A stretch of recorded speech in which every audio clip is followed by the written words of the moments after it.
Kemudian tidak dibolehkan memberikan bagian dari kurban sebagai imbalan untuk upah. Ini sepakat ulama. Dalam penyelenggaraan penyembelihannya, baik kepada pekerja termasuk panitia. Jadi menyediakan kupon khusus untuk pekerja, menyediakan kupon khusus untuk panitia, dan mendapatkan dengan kupon itu daging korban tersendiri atas nama itu namanya ujrah, jasa, imbalan dari pekerjaan. Itu dilarang oleh Nabi. Seluruh mazhab mengatakan terlarang. Ambo heran, kini ada orang nan anggan mengarajuan itu, ndak amuh. Dengan berbagai alasan, la tabiaso disiko. Mana yang lebih tinggi? Petunjuk Rasul dibandingkan kebiasaan awak. Rasulullah sallallahu alaihi wasallam naha, melarangnya. Di dalam hadis sahih dalam riwayat Imam Muslim dari Ali bin Abi Talib radhiyallahu anhu, amarani Rasulullah sallallahu alaihi wasallam an aquma ala butnihi.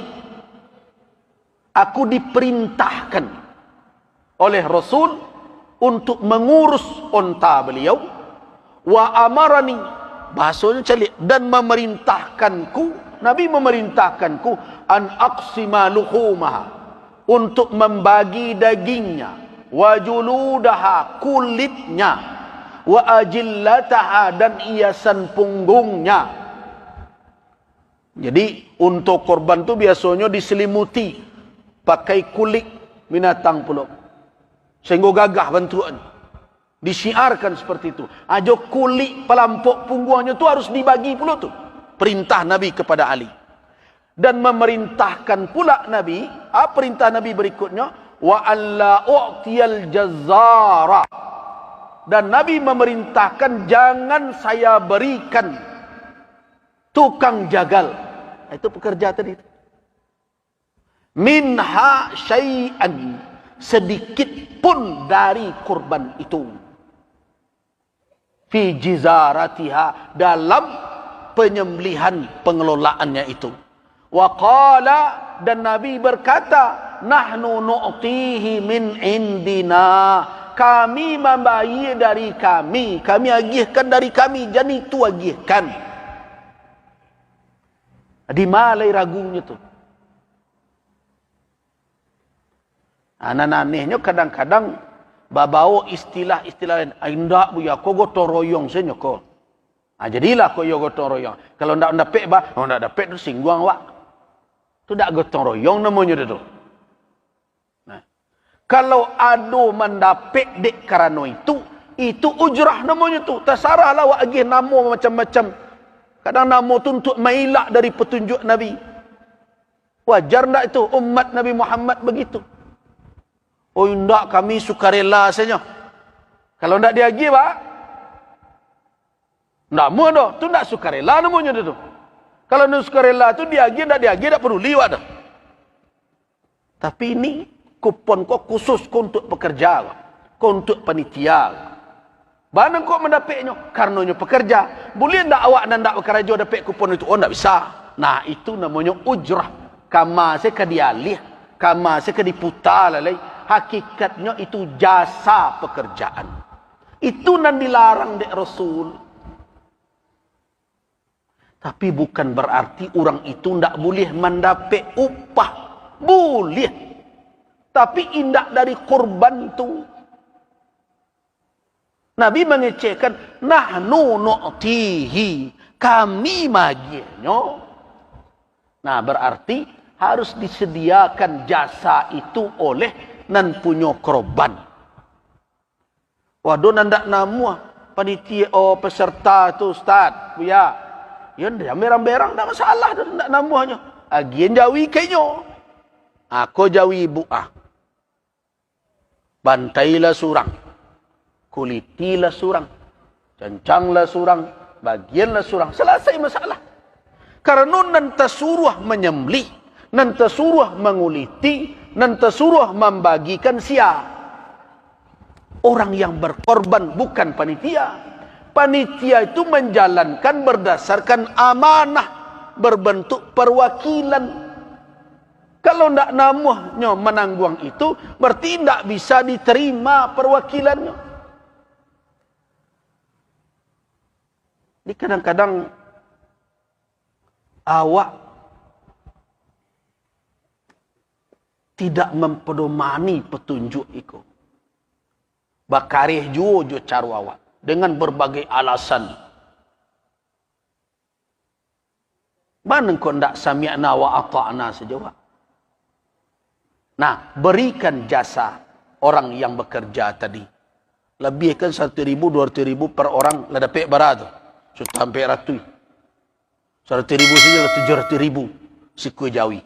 Berikanlah agak 300.000, 400.000. Berapa orang? Bisa pembeli minyak dan berbagai macam.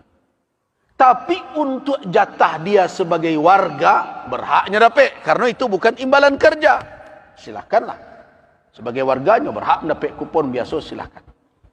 Tapi atas nama pekerjaan dia tidak boleh menerima dari kurban itu. Termasuk kulitnya. Nah ada juga nak bakare. Oh kami nak iyo jo dagiang. Boleh? Ada caranya. Lebihkanlah.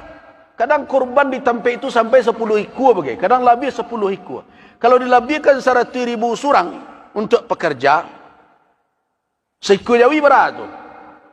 700. Kalau ada 10 berapa? 7 juta. Nah 7 juta tu balian jawi siku. Kan dapat jawi siku lagi. Tak perlu lo bersyarat umur dah tu.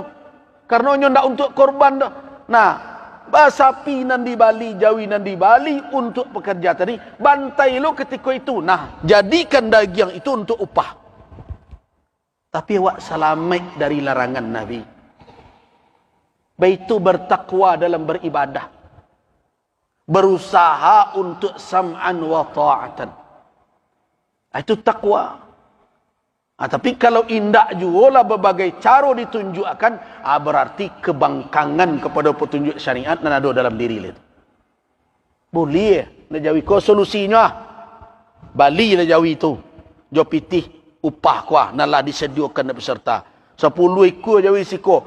Satu sapi 700.000. Karena lah dilabih 100 orang kan 7 orang. Kali 10 lah 7 juta. Balianlah jawi ga 4 juta kan cukup gadang jawi ni. Sembelih ketika itu. Daging dan jawi itu pakai untuk upah. Anda terlanggar larangan Nabi SAW. Nah kemudian bagaimana dengan kulit? Kulit dilarang dijual oleh peserta kurban dan panitia. Kenapa? Karena panitia itu wakil peserta. Kalau panitia nak menjual, sama jo peserta nak menjual. Nah, kenapa begitu? Wakil itu bertindak atas nama yang mewakilkan. Sama jo orang mewakilkan nikah kok. Kalau ada orang ke menikah, diwakilkan misalnya ke seseorang. Akhirnya, tiko ijab kabul, aku terima menikahi anak bapa, mewakili kawan nambo sianu dengan maharnya sekian tunai. Kamu itu kan? Sianu menikah. Orang nama salam tu kah? Atau kawan yang diwakilnya? Kawan yang diwakilnya jadi bawa lebih ni orang. Kau tindakan wakil, tindakan yang mewakilkan. Jadi kalau panitia nak menjual, siapa menjual sebenarnya? Peserta. Kan dilarang dek Nabi. Nah, di dalam hadis Abu Hurairah diriwayatkan oleh Al-Imam Al-Hakim An-Naisaburi. Imam Hakim mengatakan hadis ini sahih. Syalbani mengatakan hasan.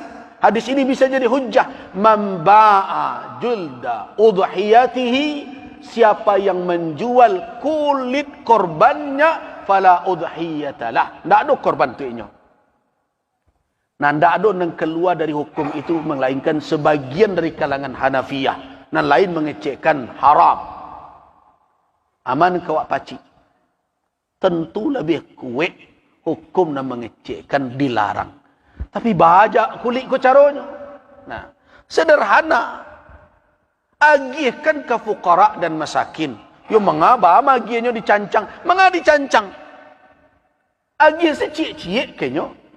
Pilih orang fakir miskin dan mungkin yo sama dapat jo nalin 1,5 kilo atau 2 kilo atau 1 kilo.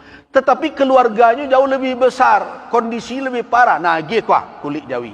Nyo tanyo, kamang ada ambo dak pandai memolahnya depak panitia. Nantilah kok tiba orang membeli jual dia awak. Orang yang menerima tidak dilarang menjual. Asalahnya. Kan masalahnya ndak buntu sadonya. Cuma kadang perangai panitia ku ada ndak ke diatur-atur. Itu masalahnya.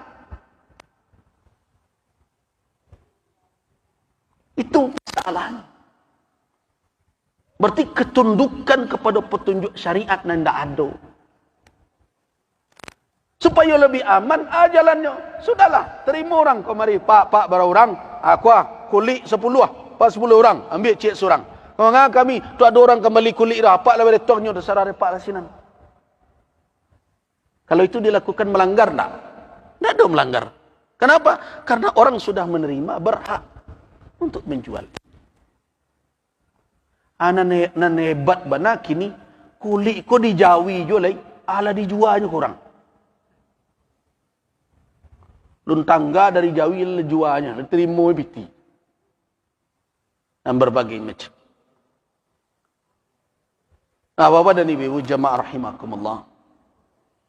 Banyak lagi sebenarnya yang perlu kita perbaiki. Cara pemberian. Kadang dek karano caru awak tu ada lu nandak tapi orang fakir, orang miskin dan tahari lah. Nanti lecehkan, orang dek arok kadang-kadang berdasaknya, basasaknya. Padahal kita harus menjaga sedekah tu jangan diiringi oleh adza, oleh kalimat, sikap yang menyakiti orang yang menerima, yang merendahkannya. Karena itu setiap tahun usahakanlah memperbaiki. Supaya ibadah awak itu tagak di atas ketakwaan. Itulah pesan nombor. Saya cukupkan sampai di situ.